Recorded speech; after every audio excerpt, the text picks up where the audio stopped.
Okay, this is a SEDI lesson plan, History, California Common Core State Standard 10.3, the Industrial Revolution, Kevin Keitlinger for EDSU 530. Grade level 10, English proficiency level based on intermediate. Background of the lesson based on 10.3, 1, 2, and 3. Analyze why England was the first country to industrialize. Build on text and lessons related to examining how scientific and technological changes and the new forms of energy brought about massive social, economic, and cultural change. For example, the inventions of James Watt, Eli Whitney, Henry Bessemer, Louis Pasteur, and Thomas Edison.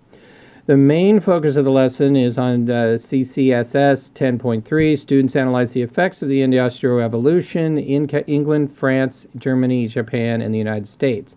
The content preparation will generate student engagement by examining, in this case, child labor during the time period. Students to first complete text reading, study guides, and key terms and look up their meanings prior to the web quest assignment on child labor, which will be a PowerPoint assignment to the class. English language learners will receive scaffolds to include a picture and vocabulary worksheet, a partner for the reading, oral, and written segments of the assignment, and teacher-led instruction. ELD standards. Emerging includes the definitions. Expanding includes group work, bridging, PowerPoint presentations to class. Student learning objectives. Achieve a broader understanding of the effects of the social, economic, and cultural changes that the Industrial Revolution caused in England. Language objectives are collaborative, SL, and you can read those. Topics are interpretive, as well as reading, and productive.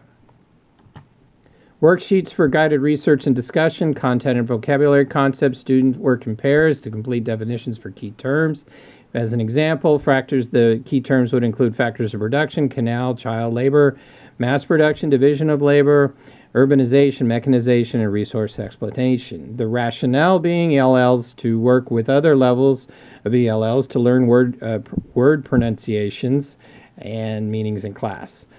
Teacher monitors progress and can access language needs, and as well as material resources for this assignment, textbooks, video documentaries, and computer for web-based research.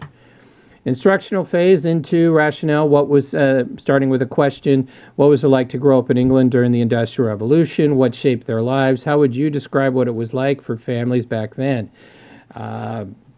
Through processes and rationale, distribute research topic description, worksheets, model English language by demonstrating one term and locating definition on an ELL worksheet. Then the project-based learning will be based on a web quest I created on Zoonal, and there's the URL, which I'll pass out to students.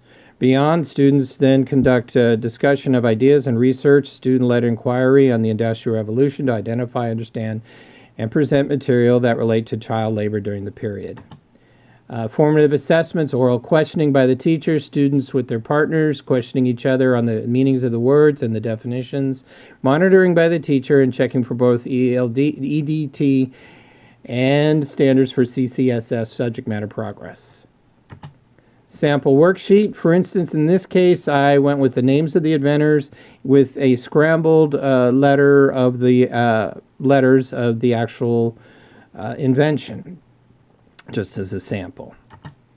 In closing, the students and their partners will have a deeper understanding of the causes and effects of the Industrial Revolution by viewing it through the eyes of those who lived in England during the time period. Our next lesson will examine how the other aspects of global and social change that emerged from the time period on the rest of the world.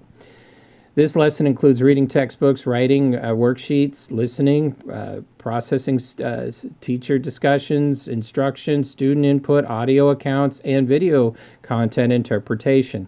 Kinesthetic experiences. Students move around in groups, create presentation materials if they choose to print and paste different types of assignments. Again, construction of visual presentations and storyboards on PowerPoint would be hands-on. Thank you.